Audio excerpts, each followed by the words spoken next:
할렐루야. 오늘 이제 수요일 이제 특별 새벽 기도회가 중반전으로 접어들었습니다.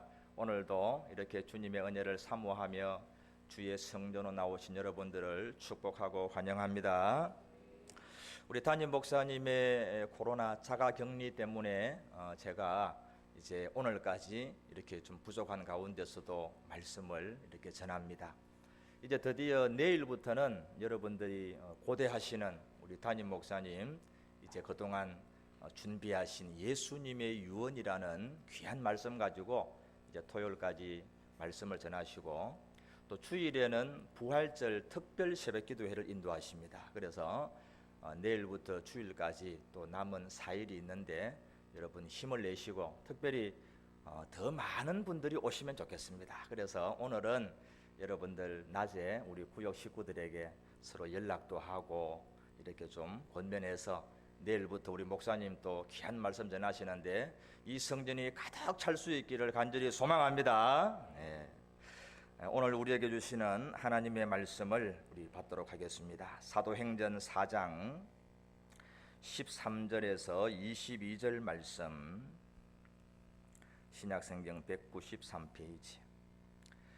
사도행전 4장 13절에서 22절 말씀 교독하실 때 제가 먼저 13절 봉독합니다. 그들이 베드로와 요한이 담대하게 말함을 보고 그들을 본래 학문 없는 범인으로 알았다가 이상히 여기며 또 전에 예수와 함께 있던 줄도 알고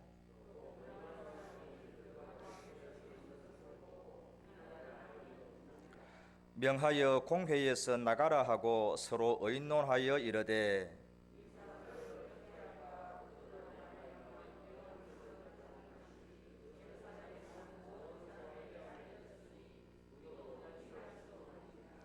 이것이 민간에 더 퍼지지 못하게 그들을 위협하여 이후에는 이 이름으로 아무에게도 말하지 말게 하자 하고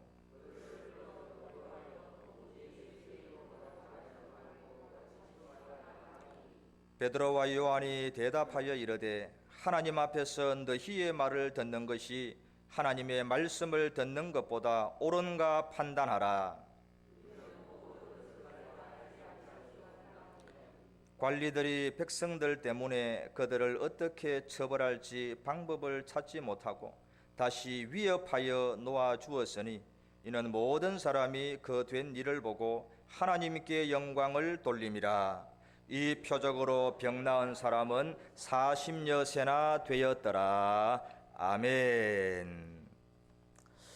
저는 이번에 3일간 이렇게 주제를 가지고 말씀을 전하고 있습니다. 월요일에는 주님과의 만남, 베드로가 예수님을 처음 만나서 자기 인생의 보물 같은 배를 내어드리고 제자가 되는 그런 모습을 바라보았습니다.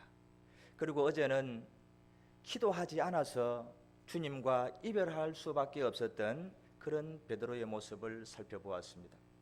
오늘은 세 번째로 다시 회복되고 변화되는 아름다운 베드로의 모습을 보려고 합니다. 우리 옆에 분들을 다정하게 한번 바라보시면서 이렇게 축복하기를 원합니다. 회복의 은혜가 있기를 원합니다. 회복의 은혜가 있기를 원합니다. 여러분, 오늘 새벽에 우리가 말씀 듣고 기도할 때 은혜 충만한 성도의 모습으로 회복될 수 있기를 축원합니다. 네. 사람을 처음 만나면은 첫인상이라는 것이 있습니다. 이 첫인상이 참 중요하지요. 그런데요, 사람을 한 번 보고 두 번 보고 자꾸 만나보면은 이 첫인상도 변하게 마련입니다.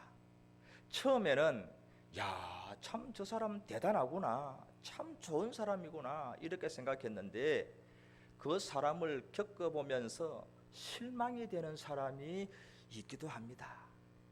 그리고 어떤 사람은 처음에 만날 때는 이 사람 뭐 대수롭지 않은 사람이네 그렇게 봤는데 자꾸 겪어보고 시간이 갈수록 야, 이분 참 대단한 분이구나 그렇게 느껴지는 사람이 있다는 겁니다.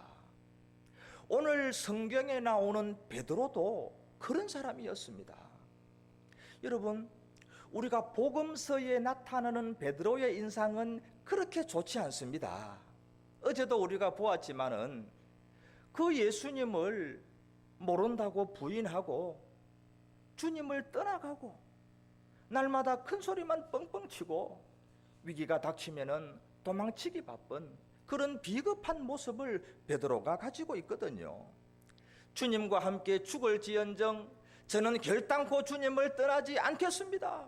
그렇게 큰 소리 쳐놓고 여종 앞에서 3번이나 예수님 모른다고 부인하고 저주한 사람이 베드로 아닙니까?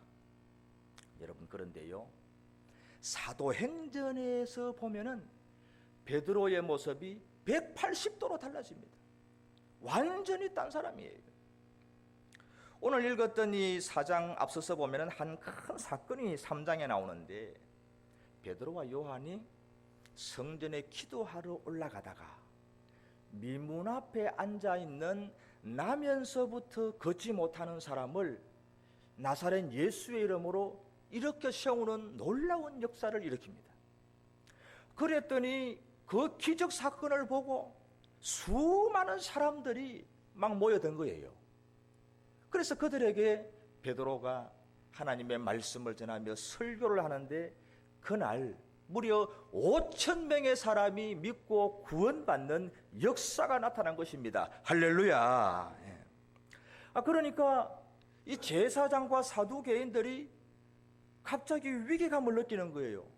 이 나사렛 예수를 십자가에 매달았고 그는 이제 없어졌는데 도대체 어디서 또 이 예수의 잔당들이 이런 일을 일으키는가? 그러면서 베드로와 요한을 긴급 체포를 했습니다. 그리고는 신원조회를 딱 해보니까 이 사람들은 갈릴리 베세다 사람들인데 전직이 뭐냐? 갈릴리 바다에서 고기 잡던 어부 출신이라. 그리고 조사를 해보니까 학교에는 가본 적도 없는 일자무식한 사람들이. 그러면 그 주위에 혹시 권세자가 있는가 싶어서 주위를 딱 조사를 해보니까 그 주위에 정치력을 가진 권세자는 한 사람도 없는 겁니다.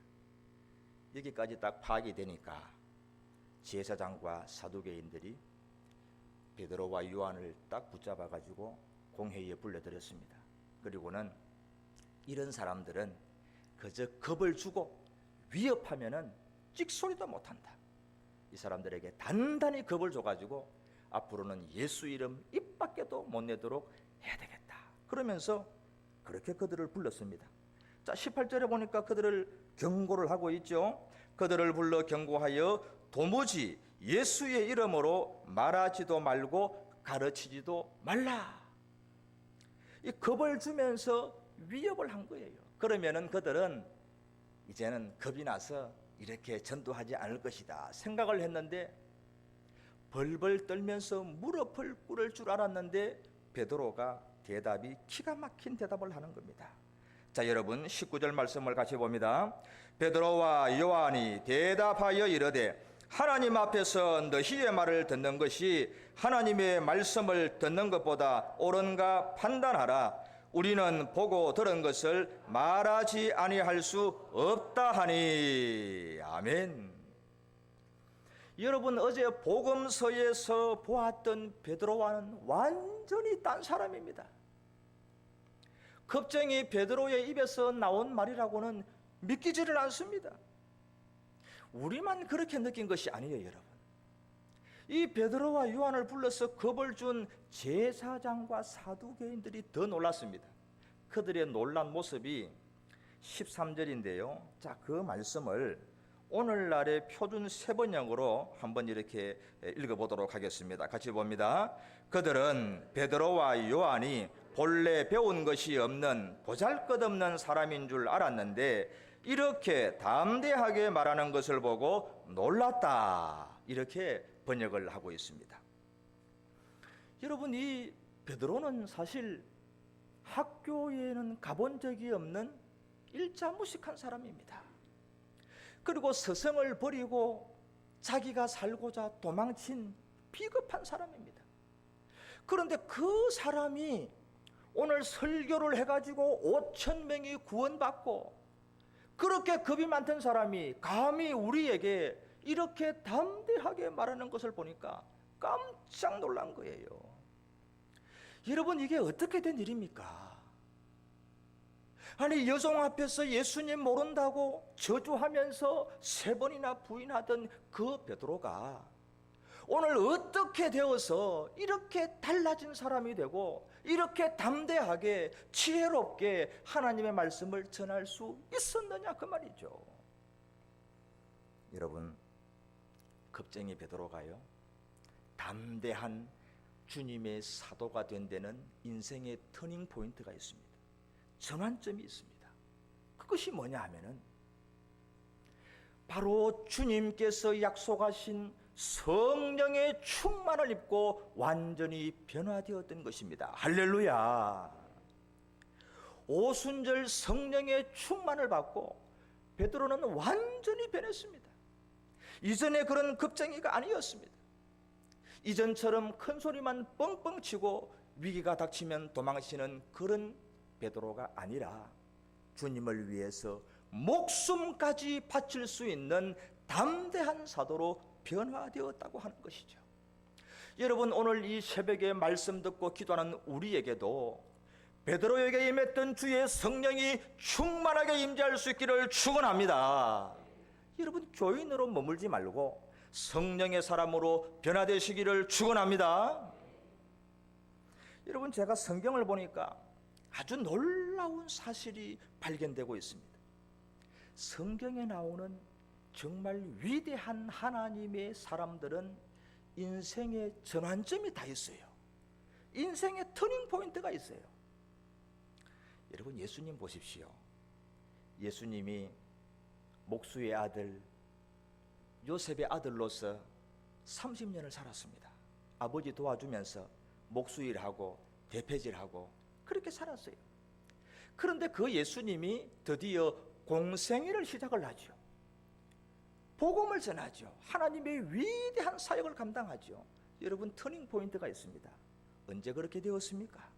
자, 마태복음 3장 16절에 보니까 이렇게 말씀합니다.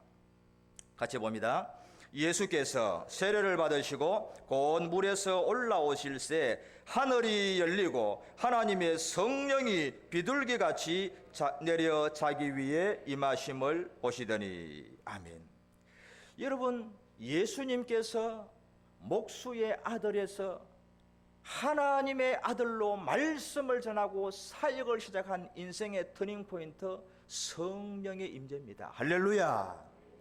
세례받고 하나님의 성령께서 충만히 임하실 때, 그때부터 목수의 아들이 아니라 하나님의 아들로 위대한 사역을 감당했다는 거예요.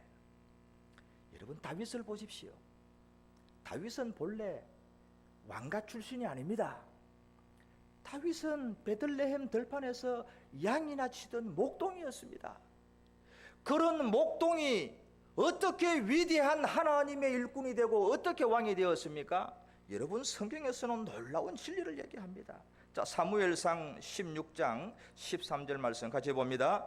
사무엘이 기름 뿔병을 가져다가 그의 형제 중에서 그에게 부었더니 그날 이후로 다윗이 여호와의 영에게 크게 감동되니라. 아멘. 할렐루야. 여호와의 영에게 하나님의 성령이 충만하게 되었을 때 다윗은 목동에서 하나님의 사람으로 변화되었다는 것입니다. 여러분, 우리는 지금 2년 이상 계속되고 있는 코로나 때문에 우리의 신앙의 모습이 많이 달라져 있습니다. 신앙의 열정이 식어져 가고 있고, 알게 모르게 영적인 게으름이 우리 영혼을 파고들고 있습니다. 여러분, 신앙의 회복, 변화의 출발점은 바로 성령의 충만인 것을 믿으시기 바랍니다.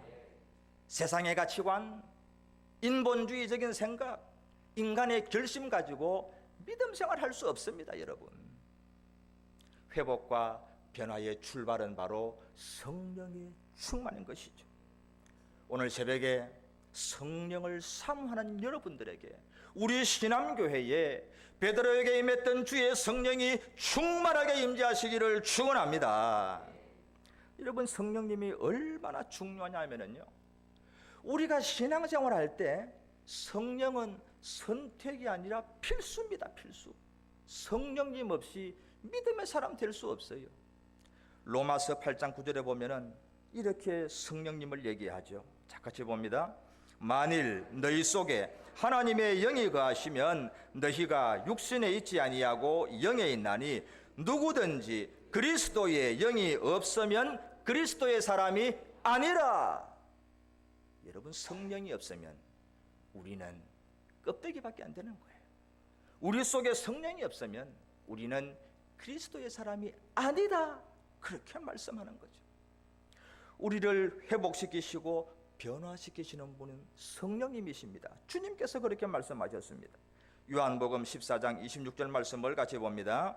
보혜사 곧 아버지께서 내 이름으로 보내실 성령, 그가 너희에게 모든 것을 가르치고 내가 너희에게 말한 모든 것을 생각나게 하리라. 아멘.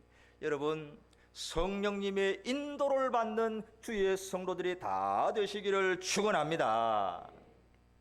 그러면요, 여러분, 어떻게 하면 우리를 회복시키시고 우리를 변화시키시는 이 성령님을 충만하게 우리가 받을 수 있겠습니까?